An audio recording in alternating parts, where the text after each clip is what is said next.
My name is Emily Carrara, and I am the Recovery and Prevention Programming Supervisor at Amoskeag Health. I have been here for about 2.5 years. Out of all of the experiences I've had with patients and people in the community, there definitely is one that sticks out the most. It was earlier last year. I was working with this individual. They had, just reached a year of sobriety. Shortly after that, something happened. This individual had relapsed, and they were finding it harder and harder to kind of get back on track.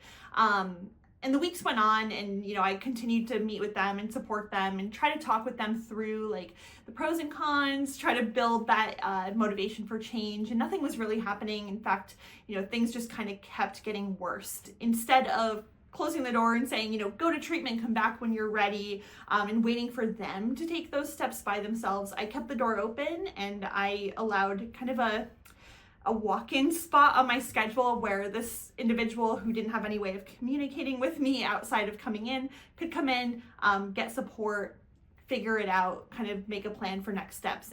And then 1 week came and this person didn't come in. And with someone who is high risk, experiencing homelessness, relapsing, using substances without any sort of protection or MAT, definitely very concerning. That was my first thought.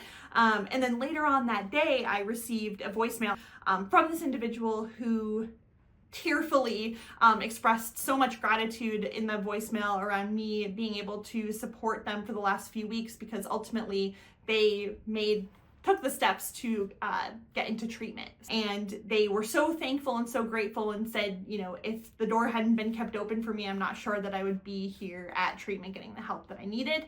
They completed treatment and came back knowing that Amoskeag's MAT program and me and our other team members were there with open arms, waiting to help them get back on track with their recovery. More is possible and reachable.